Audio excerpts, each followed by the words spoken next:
All right. Hello, Haggerty audience. I'm here with my friend Nguyen, the executive director of the Porsche Club of America. How are you, Vu? Hi, everyone. Hey, Brad. This is super exciting. So this is maybe, I think, my third interview in our In Conversations with Monday series. And this is going to be a fun one for me because you're my buddy. I like hanging out with you. We have a really good time. I've been warned not to do too many inside jokes as we go through this. It'll be tough for us, but we'll manage.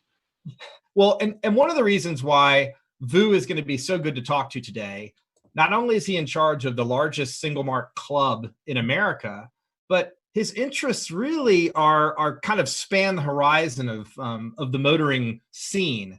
I mean, the reality is we could have announced this as a Mustang and Fiero loving former car stereo contest competitor that we're talking with today, just as much as your current position, couldn't we? We certainly could have. Now, tell us a little bit about PCA. I think a lot of folks know, yeah, it's a big Porsche club. How big is it? But it actually started not far from where you live, outside of DC, right? Yeah, it started up in 1955. I'm very fortunate to represent the Porsche Club of America. It was a small club that started in 55 with 12 individuals. Our founder, Bill Scholar, decided to come together and create this Porsche Club of America. And from that, we've now blossomed to about 135,000 Porsche Club members. And just to put that into perspective, if you take all of the Porsche Club members worldwide, Porsche Club Great Britain, Porsche Club of France, if you put them all together, that represents about 230,000. And PCA, again, is 135,000 of that 230. Wow, absolutely amazing. And Haggerty is certainly proud. We're a sponsor of your the PCA Juniors program, so we're trying to help keep the youth involved in the hobby through you guys, and that's just one of our efforts there. We just love it. Yeah, your support at events through the Juniors program, it's just we really do appreciate it. And again, I think PCA is just in that very unique sort of position where we have the passion, we have the manufacturer support, we have support from the industry like yourselves, and it's just a great place to be. All right. Well, one of your jobs is to manage what's going on with almost 150 regions across the country. Is that about what the number is now? 145 regions. And you've got regional events, national events like Parade. How do you manage all that? Like, how big's your staff? You must have 40 or 50 people working at the HQ national office. We have about 20 people. And I'll tell you, the only way PCA is able to work is through our volunteers. We have close to 4,000 events across the United States and Canada. So every evening, every weekend, there's something going on in the Porsche Club community. And of course, with the 20 individuals that I have at the national headquarters, we can't manage or do all of that. All we are is simply a resource for our volunteers. Our volunteers, they're the ones that get it done. Well, and Panorama, which is the club magazine, which that description doesn't do it justice. I mean, this is an award-winning publication. Absolutely. It's an award-winning publication that we pour, so much time, effort, to bring Porsche content, bring PCA content to our members' mailboxes every month. And we've been doing so since December of 1955. All right. So let's get into the meat of this. So We've talked about events. Obviously, in this COVID world, we're all dealing with the same things. How do we keep people connected and together and moving forward as a community? In my view, you are one of kind of our innovators in this, because you've had to figure out a way to do what are virtual events that you can do to keep all the regions busy and the national folks busy. Talk to us a little bit. There was one of them that you had this year that I thought was particularly compelling. I believe it was called Cars on Carpets. So that technically was not a PCA initiative. That was more of a VU initiative. But let me just kind of rewind in terms of your question with regards to how we've adjusted during these times. Now, much like Zoom and other conferencing services, we've had online member benefits for quite some time. But now that folks are in their homes and not able to go out and about to PCA events, these online offerings have really been pushed to the forefront for PCA. So we have a YouTube channel, PCA HQ, a YouTube channel with over 300 videos. We have, we have sim racing, which is now a huge thing, which people initially thought that was just for the diehards that have, full-on racing simulators, which some of our members do have that.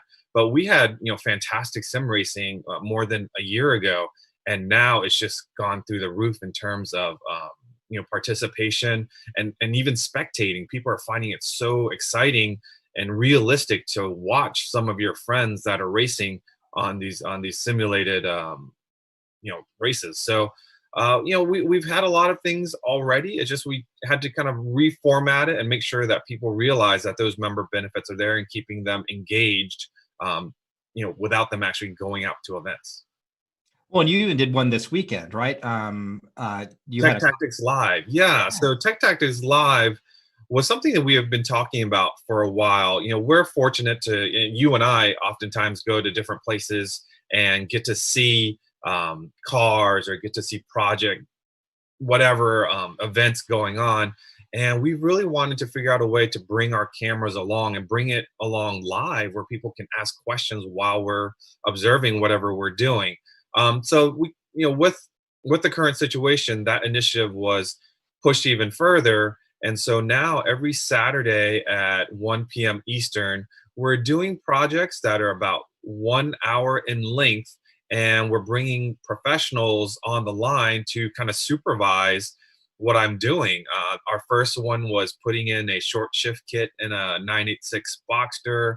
Our second one was doing understanding how to do paint chip repair. And then our most recent one was doing a column switch replacement in a G model 911. So it's it's just changing up.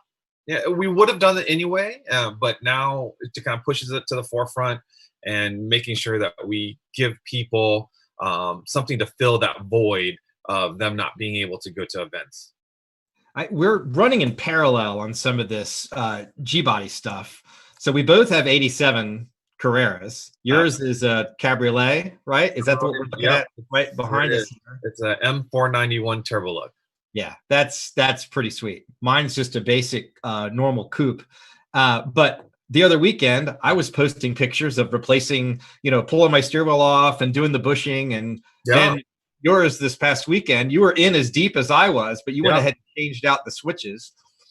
I don't know why I didn't do that, because I should have, while I had it all apart, I should have just gone ahead and taken the extra step and replaced. The while you're in there can get you into trouble sometimes. It's not that hard to take it all apart again, because there's a lot of things in the center console stack that you could have done while you're in there. But, next thing you know, you're into $1,000 when you were replacing an originally $20 bushing. So you kind of have to pick and choose. Well, and this is a really nice segue to this particular car and your interest, because if you look at it, you've got a roll bar in there. And my feeling is that that's for a purpose, right? You're taking this car out. What do you do with this thing? Yeah, so this is the car that I joined the club with back in 2003. And back then, a G-body car, it was kind of the average car in the club. And, when I got the car, a cabriolet is not an ideal track car, but it's what I had. And, I intended to, once I bought the car, to autocross it, do track events in it, do Concours, do everything. I did everything that was available on PCA. And so when you run a cabriolet at tracks like at VAR, they actually require you to have a roll bar installed, or you won't be able to enjoy the DE program. Sure. Well, and so you run DE events. Have you done any wheel-to-wheel type competition with this thing also? No, that's probably later in life. I would love to, get on board with PCA club racing, but with my oldest daughter getting ready to go to college and her two brothers, not too far behind them, club racing is going to wait for a while. And also time. It's a pretty big time commitment to club race and prepare a car. So now I pretty much take advantage of the autocross series in and around our area, because I can do that and be home, by early afternoon and still take care of the family and such. Sure. And, in this current social distancing climate, there are some differences in how some of these DE type events are going to be run from now on, right? They're Yep. more of a lead follow instead of having an instructor in the car. Is that a big Well, change? that's what we're exploring. I don't know the answer to that question just yet, and it also depends on what they can do in the particular states, what members are comfortable. First and foremost, obviously, is the safety of our members, our volunteers, and their comfort level. And so we're kind of monitoring that. We will have kind of options for regions to consider when it comes to driver's ed programs and minimum standards, so to speak. But it's still a little early right now to know exactly how that's going to be. Sure, absolutely. Well, we've already had a question since we mentioned the word Fiero earlier. Yes. Someone said, wait, Pontiac Fiero? Pontiac Fiero. Yes. Now that is a model. Yes, I can't believe someone made a 1/18th scale. I'm a 1/18th scale collector, and someone did make a 1/18th scale Fiero SE. Probably sold one of them, and it was sold to me, but I have it, so I'm very happy about it. So just to give you a little bit on my history with the Fiero, my father was buying cars at auctions in the mid '80s, and as I was getting ready to get my driver's license, I was at an auction with my dad, and I had saved up a bit of money, and he handed me the auction paddle. And I'm looking around, I'm like panicking, going, "Oh my gosh, I need to find a car. What kind of car looks cool? Looks cool? Looks cool?" And so that was 1988 that we were at the auction. The car I bought was a 1986, which was a two-year-old Fiero, which was pretty cool. And it was unfortunately gold, which this one in the picture here is silver. But I raised my paddle and won the car for $4,000, and it was I think my dad kind of knew, but I didn't. It looked really sporty. It was lines were super clean. But underneath the rear, it's a mid-engine car for those of you that don't know a Fiero. But if you open up the rear lid, inside there was simply just a 4-cylinder Iron Duke motor, which you can't really get into that much trouble with that car. It looks much sportier than it is. And I think Pontiac originally intended the Fiero to be a commuter car, and it somehow kind of evolved into a semi sports car. But what I have to do in terms of thanking what the Fiero led me to was early on, I found the benefits of joining car clubs, and before that was obviously before the internet and such. So I sent out on a first class stamp to join the Fiero Owners Club of America. And at that time I believe they were in Irvine or Southern California somewhere. And my mom lives out in Orange County, Southern California. And so I became a member of the Fiero Owners Club of America. And when I was with my mom on holidays and on summers, I actually went to their headquarters and I don't say intern, but I basically walked in, said, "Do you guys need help?" And they said, "Oh yeah, go to the back and just start sorting stuff." And so I helped out there. But that was my real introduction to car clubs, and really it's to me a standard for whatever car you drive. You should become a member of that car club. You learn so much. And in that car, I did, just real quickly, I replaced certain body panels. I lowered it by cutting a coil, which was a mistake. I put new wheels on it. I did a IASCA, which was the group that was doing car stereo competitions back then, and I competed as amateur with that car, and so a lot of fun, and that just kind of really kicked off my automotive career. I love our history was very similar at one point. Your dad was taking you to auctions. I had that same experience looking for a couple of my first cars, except I remember being talked out of a '57 Mercury Turnpike Cruiser. Ooh, that was a good discussion then. I think it was. There were a lot of little mechanical bits that would have immediately broken and been hard for a 16-year-old to deal with. Yeah. I believe that I came home with a T code 67 one time. Again, not a car, 6-cylinder equipped early Mustang. Yeah. Barely get it. I mean, 0 to 60. I took it to a drag strip and I ran a 10.6 in the 8th. Don Garlett's here. But you were so proud of it, right? Like even, I can't tell you how much compound and polish I put on that car, and detailed the trim. My car was an SC, which had, similar to the picture that you're looking at, had the front bumpers of a GT, but it didn't have the rear spoiler. So I went and found a spoiler in the junkyard, and it had a friend of mine's brother paint it. So it's just, I don't know, it's just funny how early things in life kind of set the stage for you and what you might be doing in your future. Well, we alluded to this earlier, and then we got off track from it. But Yeah. we have to talk about cars and carpets. Cars and carpets. Because this here, I believe, was an entry in that, or maybe even the Isolation Island Concours that had come up. So I'm a judge in the Isolation Concours for the Porsche class. And I did it as a exhibit to kind of show people how they should display, quote unquote, display their cars. And I used the Fiero in the, I can't believe they made these 1/18 scale cars division, right? Yeah. So that was my submission. Again, it was only for exhibition only. But to talk about cars and carpets, this was early on when we were, had stay at home orders. And I have, this is gonna sound a little silly, but I have like an old school Hot Wheels box with my Hot Wheels, and they're primarily European Porsches, so on and so forth. And then I was cleaning up, as most of us are doing these days, cleaning up downstairs, and I came across the bin of my boys' Hot Wheels, which has sort of a mix of everything. Yeah. I'm like, huh. I was like, well, I really miss Cars and Coffee, and I say, wonder what it would look like if I sorted all these Hot Wheels, theirs and mine, based on how you would see the cars at a Cars and Coffee. So I sorted all the European cars, I sorted all the hot rods, I sorted all the Porsches, and of course I gave the Porsches the primo parking spot in the parking lot, and I laid it out in our basement carpet. And my wife walks down, and she I think she put a Facebook posting up that says, "Send help, my husband is regressing from all of this."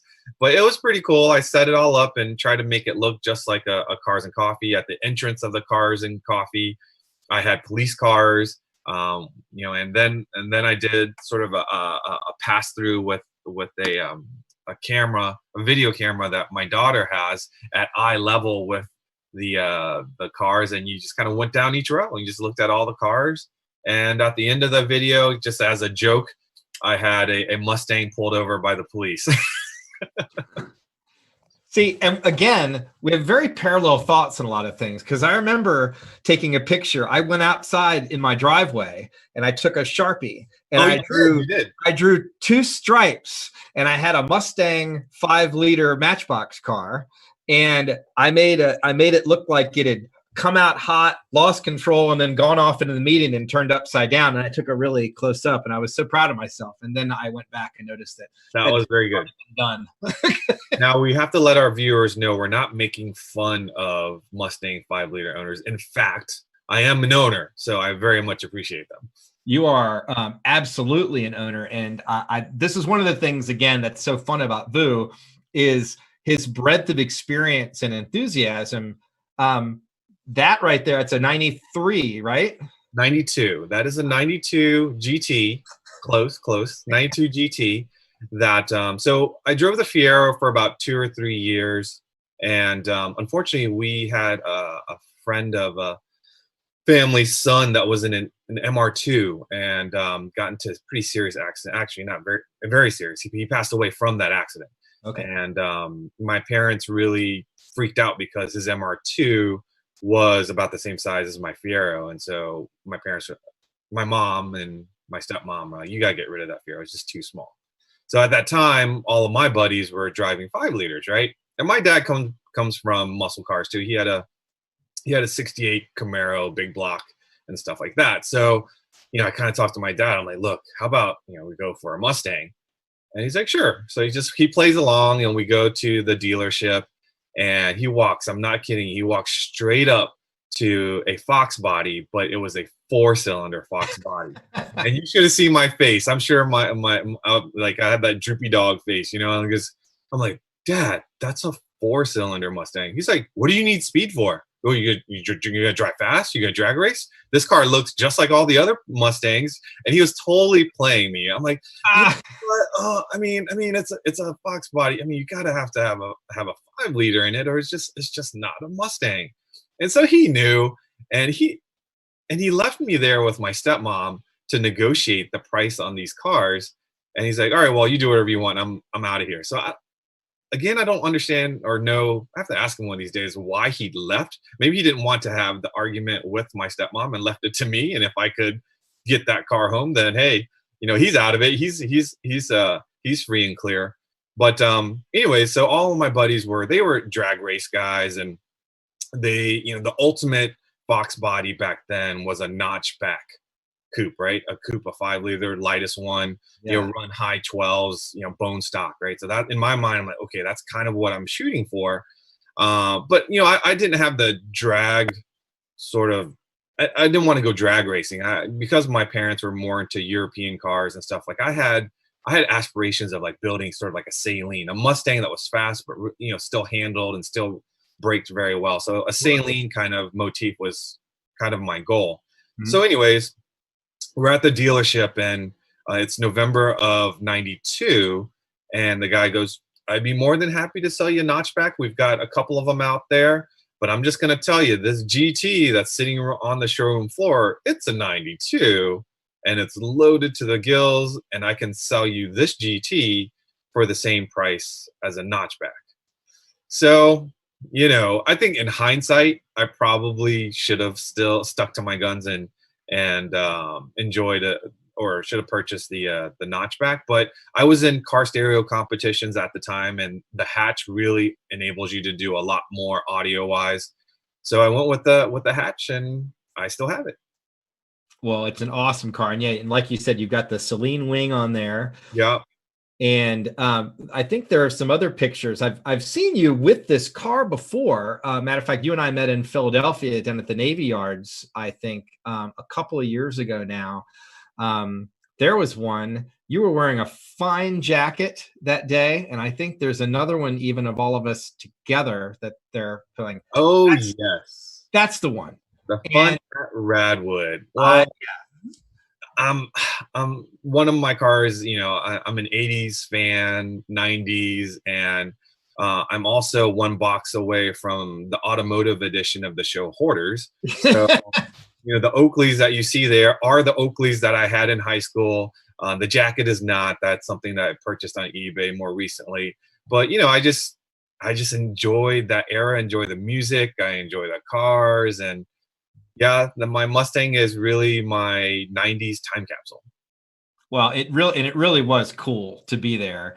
And again, that's another reason why you're just really fun, because you had completely gotten into it. You were decked out to the nines, and that's Manny also with PCA there, and that's me. And I was wearing I think a ladies tennis shirt because that was all Goodwill had. And thankfully, this is not a full body shot, because to the viewers, he was wearing the shortest of shorts, you know, like early '80s tennis shorts, and it was quite a scene, but probably not safe for work. There is something about me and these 50-year-old pale legs. I don't exactly know why they are getting so much time out in the world, but it's got to end. I got to shut that down. Yeah. But we go from Radwood to here at the house with you. I think you really have a wonderful way of including your family in your car hobby. And that's really not easy for a lot of people to pull off. Some folks, they get kind of territorial about it. You got to go off and do it. You're always posting about different things you do with your kids and the cars. Can you give us some examples on how to win with that? Because it's something I'm always trying to get done too. Well, I think the first thing is, if you have this, you know, car passion, and you get into relationships, and it all starts with my wife. You know, I met her in college, and I was late to our first date because I got pulled over in that Mustang. And So, from the very beginning, I would be, at car shows, but, the balance is, if there's a weekend of time and you don't spend all weekend, you spend half of it, a quarter of it, or whatever, doing your car stuff. And I don't try to push my wife or kids into the hobby. They certainly see the benefits of it. But much like when my dad was really into boating, and he was like, do this and, winch up the boat and go wash it. And to this day, I want nothing to do with a boat, right? So I didn't want to do that to my kids. They certainly, again, enjoy it, but I don't push them to do everything car related. Hopefully you see the picture there with the Mustang and the kids. That was about 10 years ago on Mustang Day. And the running joke in the house is the kids believe my oldest is actually my daughter there to the left wearing the green shirt, but she thinks she is the second oldest. They refer to the Mustang as the first oldest, dad's first baby. Then it goes down the line. But the balance and I'm a very practical guy. I have champagne taste and beer budget for most of my projects, and so I try to get them out to turn a wrench. Or my daughter, for example, and when we bought her car and showing her how to do her own maintenance and such, is again just enough. It's tough to find the balance.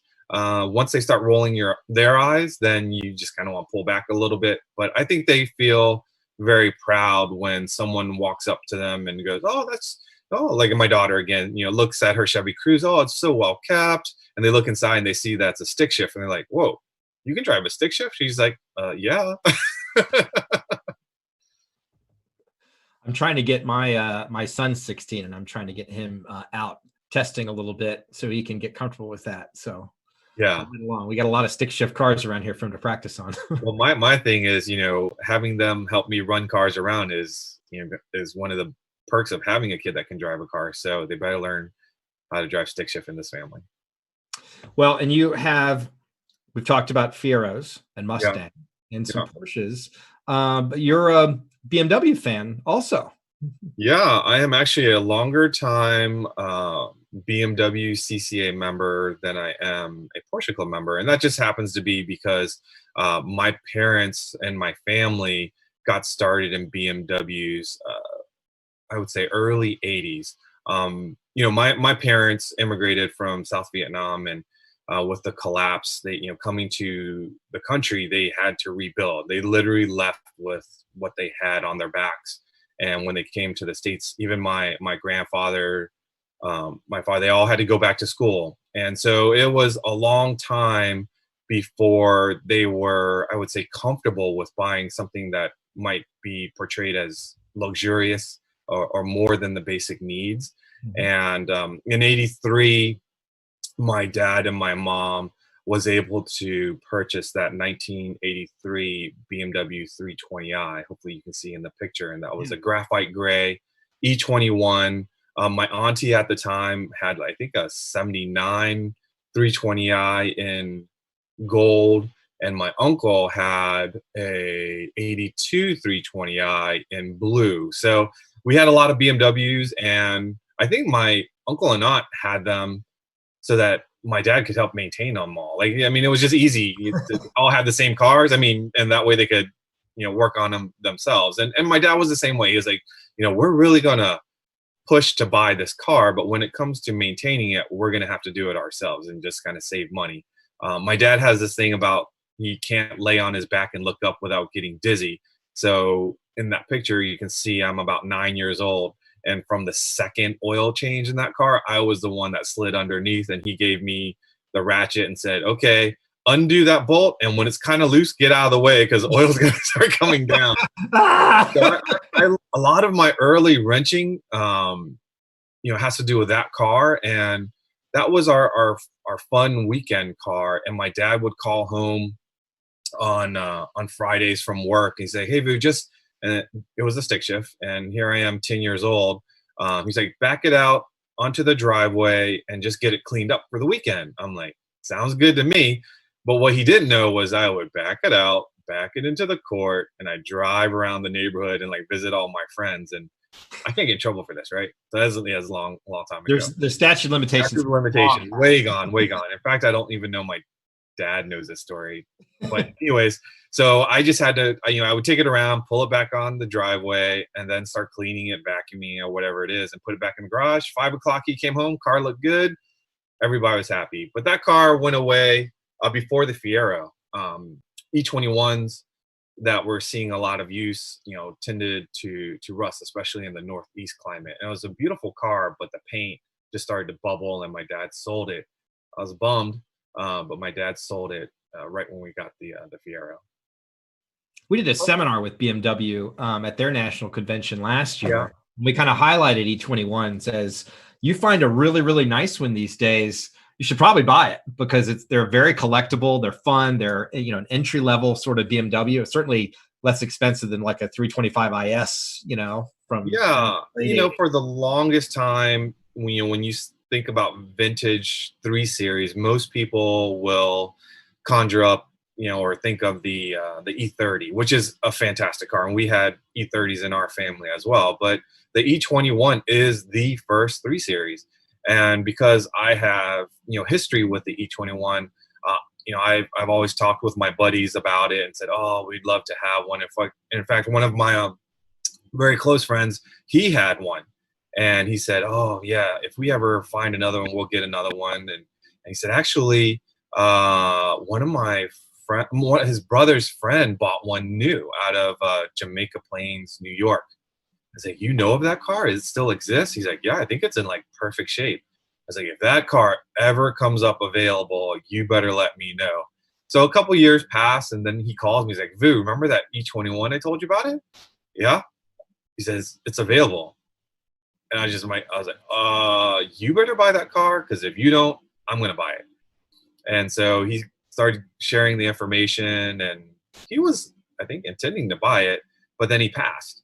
And a nanosecond later, I called the owner, and I made arrangements to go visit the gentleman. I told him my story, with our 83, and I was buying it to keep in the family. I wasn't gonna be flipping the car or anything like that. Traditional stuff that a buyer goes, yeah, exactly. So the funny part of it all is, I asked him, well, after I paid for the car and loaded it up on the trailer, I said, so sir, why after all these years are you selling the car? He's like, well, my daughter's not really interested. My nephew, who really likes it, doesn't have a place to keep it, but I really want to get my dream car. I'm like, so what's your dream car? He's like, I would really love to have a Porsche 911. Sir, I think I can help you with that. I happen to be the executive director of the Porsche Club of America. And then 2 weeks later, I helped him buy a 2009 C4S, immaculate car. Actually, I knew the car. It belonged to a buddy of mine in Rhode Island. And he bought the car the first day he saw it. And, we stay in contact, but he got what he wanted. I got what I wanted. And this car is my 80s time capsule. I only listen to 80s music when I'm driving it. And most recently, even with the stay-at-home order, I was able to bring the car to a private property here in Maryland. And some people came and took some photos for upcoming story of E21s. Neat. Very cool. Yeah. Well, and you've got an interesting story also with an E46, I think, that you have right now, a little bit newer car. Yeah. I'm a huge E46. Well, this is going to sound repetitive. Maybe I like too many things, but we used to have our first family car was a E46 Touring, which is a wagon. And that was an awesome, awesome car. And unfortunately, I sold that when I started with PCA, because I thought I should probably drive more of a Porsche daily driver to work. So we sold that E46 Touring. My sister, maybe there's a theme now. So my sister and another relative had an E46 when I did. So there was 3 of the same models in the family at the same time. I know that car inside and out. Now the only problem is my sister, she didn't take very good care of her car cosmetically. And her hood was just trashed. And I found a guy that was selling a car on Craigslist. It was, oh, sorry. Can you guys hear that? I don't know how the fun of zooming. While zooming. That's right. So anyways, it was an abandoned car at our local mall. And I was thinking of getting that car and taking all of the good parts off of it and putting it onto my sister's car, and then just junk the rest of it and, whatever. And so I proposed it to my sister, and she said, "Oh, that's great. When do you want to do it?" I'm like, no, I thought this would be a project for you and your husband to do." She's like, "Oh, no, I don't think we want to do it." So I called the guy back. I was like, the plans are my sister doesn't want to do it. He's like, "Sir, could you just come down and take a look at the car? Because it's going to get towed, and it just really needs to go." And, I put $300 in my pocket thinking, what are the odds that he's going to sell me a car for $300? And so anyways, I get there. The car is actually pretty straight. And he says, it starts, but it won't run. It's leaking everything, da, da, da, da, da. And I was like, I don't really want it. He's like, but, how much would you pay for it? I was like, I don't know, $300. He's like, I'll take it. I'm like, you sure? He's like, yep. I've already bought another car. I just need to get rid of this. So he takes kind of pretty hot right now. Yeah.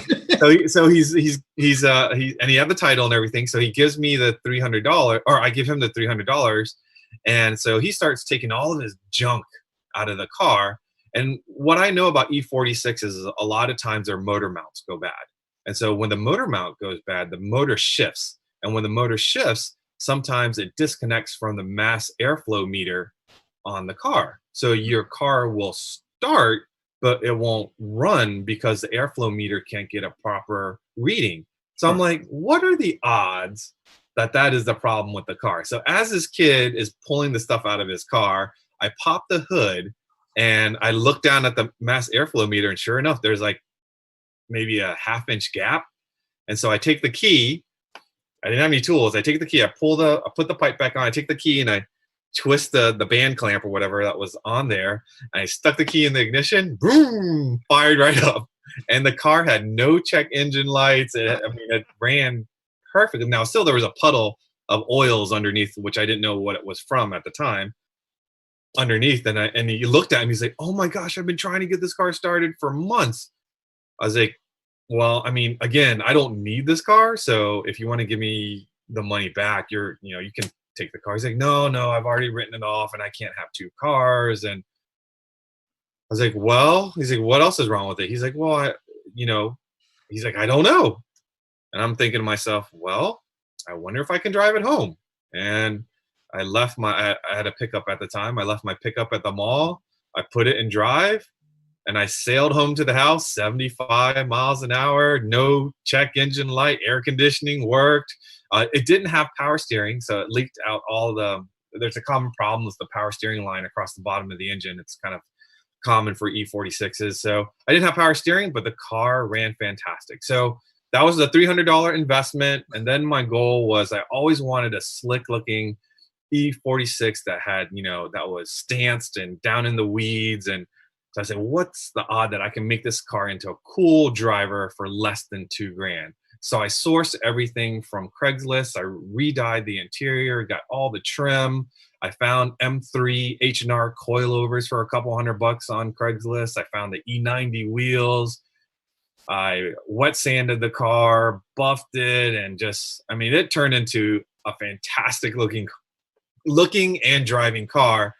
And of course, as I finished it up, I was well under my $2,000 budget. And my sister comes over and looks at it. She goes, "Can we just trade cars? Because your car is much nicer than mine." But that car stayed with us for a couple of years until the E21 popped up. And so I had to make a choice, keep the E46 or move into the E21. I chose the E21. Well, I love it that you've always got your eye on kind of these budget builds, right? You do it right, but you really think carefully about how you can get it done with your labor. It's fun having that challenge. That's really a lot of fun. We've gotten some questions that are coming through. Some folks are demanding some more Porsche content out of the executive director of the Porsche Club of America. Yeah. And, I'm going to have to say, I'm going to call the name out here because I love it. Lil Jello wants to know. Lil Jello, what's up, Lil Jello? Lil Jello wants to know, are there a lot of 944s in PCA? Yeah, there absolutely is. In fact, there's a lot of them also club racing.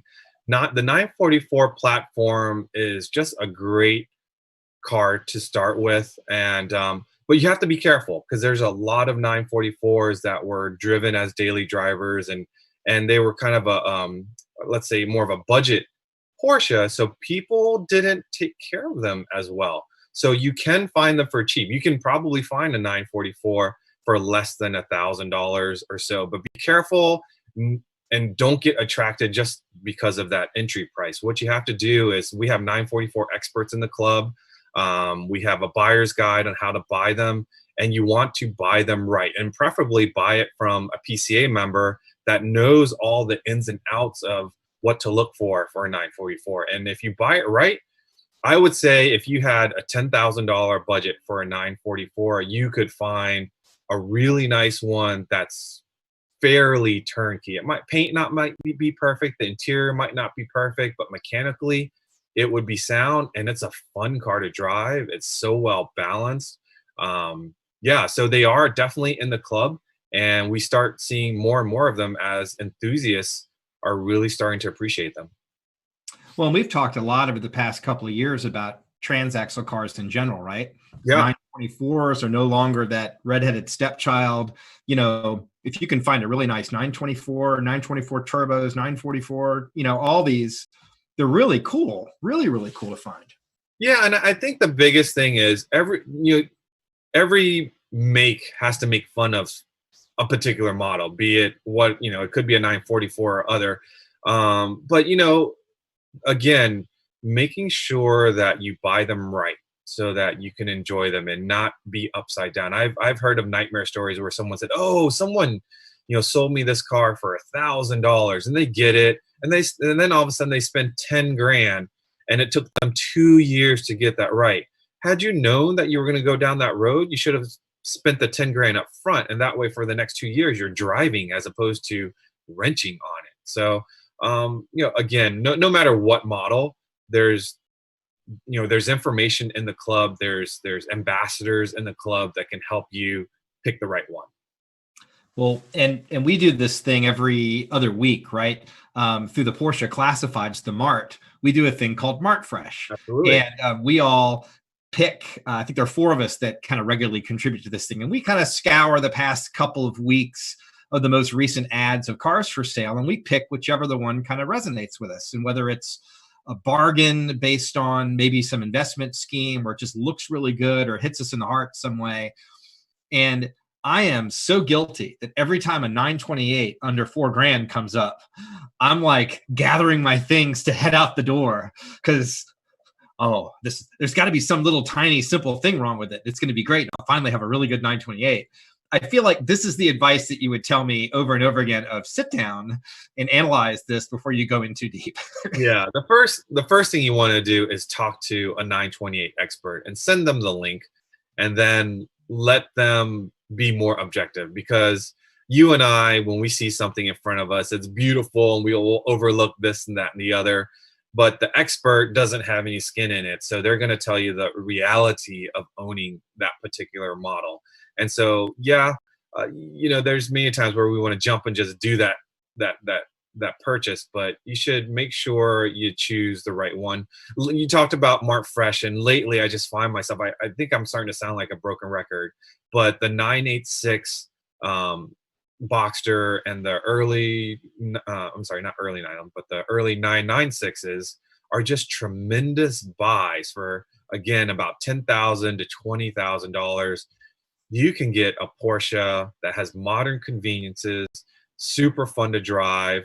There are what people might consider an Achilles heel with those models, but there's remedies for them. And again, if you go into it knowing that, one, look for a car that has the remedies on whatever problem it has, or know that you're going to buy this car and you're going to spend an extra $5,000 to remedy those problems, then you're done. Then you go out and drive. You can autocross. I mean, I autocross my 986, and it's so much fun and so simple, and it's bone stock.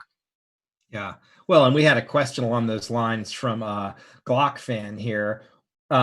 If there's a particular Porsche to avoid, I think over history, a lot of the ones, like if it comes out like it used to be, oh, you don't want a 2.7 liter 911, you know? Well, there's no 2.7 911s left that haven't had the head studs gone through, Right. right? I mean, they're phenomenal cars. They're just as good as any other one. Same thing for these intermediate shaft bearing sort of things that have come through, or distributor belts in 3.6 911. I mean, Every any of model, these things have been every model car, regardless of brand, every model car has something that probably is not right about it.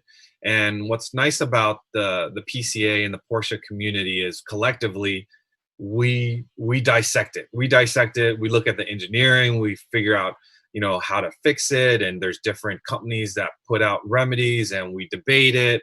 And so I would say buy the car that emotionally charges you the most, right? And if you grew up, the reason why I like my turbo look is I've always loved the wide fenders, right? So that was the first thing, is just I'm just so attracted to that car. And whatever car you're attracted to, then learn up on it. Learn up and understand what might be wrong with that car, and learn about what remedies. And if it's an older car, more than likely there's already a remedy for it. And so again, don't worry about buying a model that is bad. Buy a model that you want, and then learn up on it, and making sure that your ownership experience is going to be the best that it can be. Yeah. I remember a long time ago. So my first Porsche was a 1968 Euro 911T. And I bought Ooh. it in 95, I think, something like that. And it was my first car I'd ever bought that wasn't also supposed to be my transportation to get me places. It was my first extra car just to monkey with. And I still have it. Somewhere in a file over here, I'd written a letter to PCA that was answered. And if I remember, I think it was Bruce Anderson, Oh yes. because I was trying to get an answer on, I was busily upgrading everything. We put Solex cams in it and 2.2S pistons and cylinders and stuff. And I remember I wrote a letter, and this was back when that wasn't, like, I just named about $14,000 worth of things in today's money, but back then it wasn't that big of a deal. I was like, what emulsion tubes and venturi should I be going to in my IDT Webers? And that's the depth of the help. I mean, Bruce, he's written every book that you'd want to have at your bedside table on what to do with your Porsche. And this is somebody that you had access to through the club that I could just write a letter to and ask. Yeah. And we have technical experts for virtually every model. We are obviously very close with the manufacturer, so we can get answers there. The techs, there's tech committees across all the PCA regions. We have a national tech committee. So the resources are there no matter what model. Yeah. And, it's really funny. So, Porsche Classic, we're all friends with, Ray Schaefer, and who also Fiero guy. Absolutely. I think GT. Yep. So really, really fun. And there's a lot of the people that I've met through the Porsche world, like yourself, they do have a lot of depth in a lot of other areas with other types of cars and other interests, and seem to really want to help share all these experiences and kind of raise up everyone's awareness of the mark and how much fun you can have with it. So, yeah, PCA's tagline is not just the cars, it's the people. And it's really true. The car, the Porsche gets you into the club, but what keeps you in the club are the people. And I find that more often than not, we're cut from the same cloth. And, when I bring up subjects other than Porsche, there's usually a large number of PCA member goes, I did that too, or I love that too, or I have experience in that. And the network that you gain by joining, PCA is just unmatched. Well, and so we had a question here related to simulator racing. So this is something that we've been getting into. Matter of fact, we just did a really neat webinar with some folks, Patrick Long, for instance, who's got quite the history with Porsche. Yeah. And we were talking about iRacing and how you get to this professional level, but also where you start. One of the things we talked about was actually PCA's club racing on iRacing. Yep. So talk about that a little bit. Like, what's the simulator, what's the club level of sim racing like? Yeah, so I have to confess, I am not much of a gamer. I love playing football is something I would enjoy, or playing basketball I would enjoy, but playing it on with joysticks and stuff, it's just has never been my thing. So when it comes to car simulators and such, you would think someone as into cars as myself would also have some sort of rig and be playing PlayStation or playing iRacing, but I have to confess, I don't. I haven't had the urge. I've got so many projects in the garage.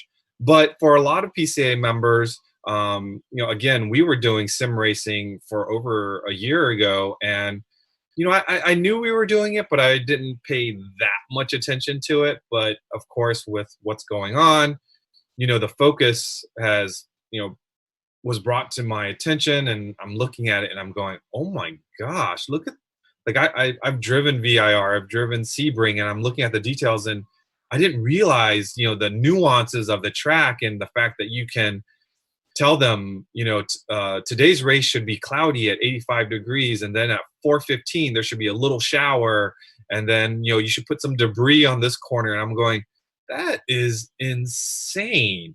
So Yeah. now I'm terrified to do it, because I'm thinking there's no way I could be competitive.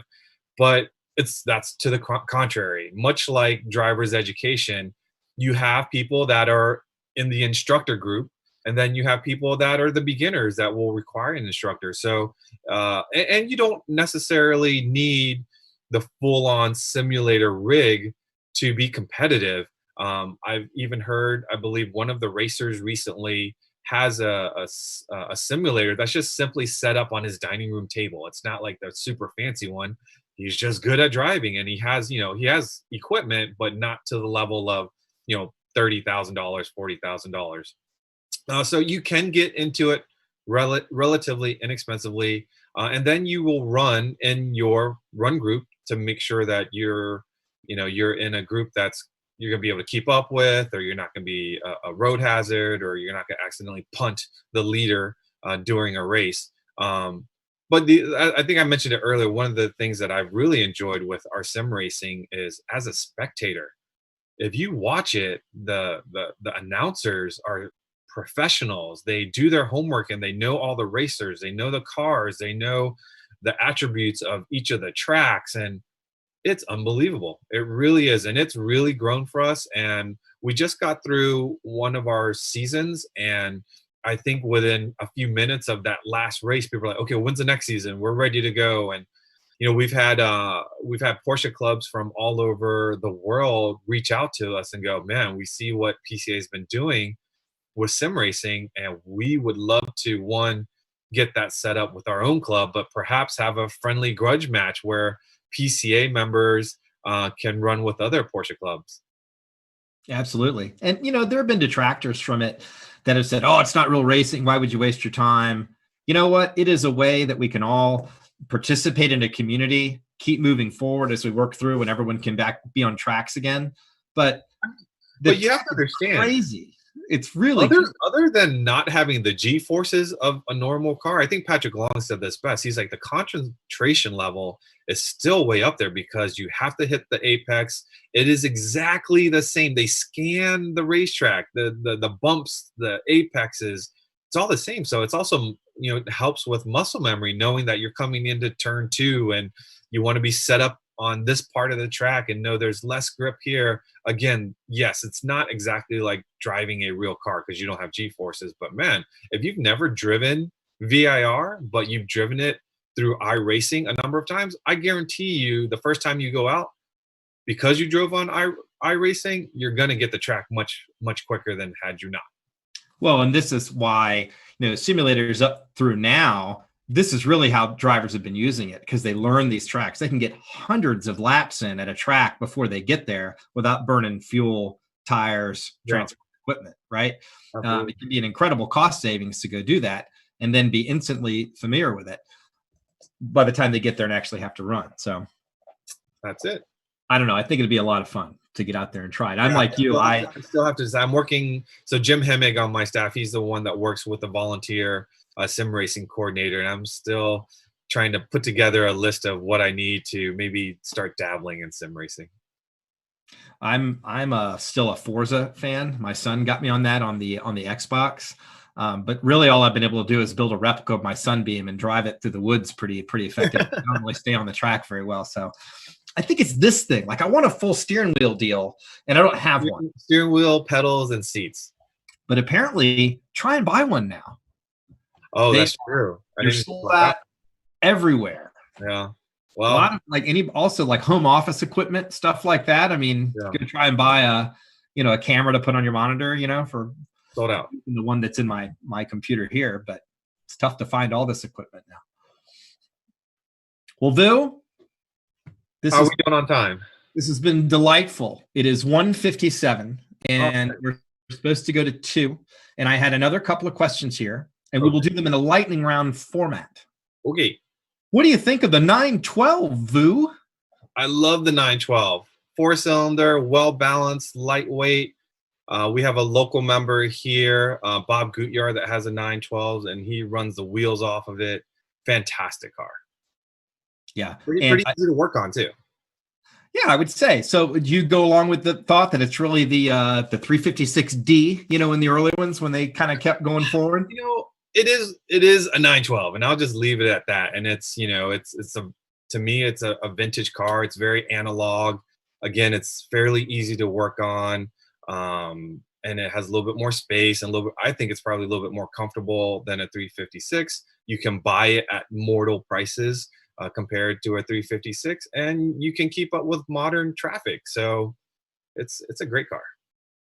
Well, there'll be another couple of questions. So this will be actually saved. It'll be archived out on our Facebook page as well as on the Hagerty Drivers Club page. So we'll go back in and we'll try and curate, and we may have some other questions for you after the fact on this. Sure. One of my biggest things I want to give you the opportunity to do also, I'm a member of PCA. Matter of fact, I think we're in the same region. We're both Chesapeake region members because we both live in Maryland, although separated by it's 2 hours, but now it seems like it might as well be LA to New York, right? The Bay Bridge. Yeah, but PCA.org, if you're interested in joining the Porsche Club, that's where you would go find all the great information on it. Yeah, to be a member of the PCA, you have to own a Porsche. So you'd go to PCA.org to join. Now, if you don't own a Porsche and you're simply a Porsche enthusiast, we do have what's called a test drive program where you can join the test drive program and we will unlock a lot of resources. Again, if you're interested in buying something, you can view the PCA Mart where these are the cars that PCA members have to offer. You could look at our online resources and you will get our magazine. And again, if you're into Porsches, you just kind of naturally have to be a member of the Porsche Club of America. Yeah, it's absolutely fantastic. And that's the national group. They'll also be invited to be a part of different regions around. It's a wonderful social group. Again, I've been involved with Porsche clubs all over the country since the 90s. And it's just been a really fantastic experience. And we appreciate all your work you're doing running the thing right now. Thank you. Thank you. And I wish everyone that they're safe and healthy. And I'm looking forward to seeing everyone in person at PCA events in the near future. Absolutely. Vu, thank you very much for talking with us today. It was very enlightening. Love all your depth and everything. And we've hit our 2 p.m. mark right on the button. How about that? All right. All right. So you and I will be reviewing another set of cars for Tuesday, I guess, for Mark Fresh. We are. And then chatting it up on our various Facebook pages, making fun of each other's projects. You got it. All right, guys. Thanks very much for tuning in for this Monday's episode. And it's going to be fun. I think next week we've got Tom Cotter that's coming up. We have Art Cervantes from Radwood. Oh. You should tune into that one. And we've got a few more coming down the line. So thanks again, Vu. Appreciate your time. Thanks,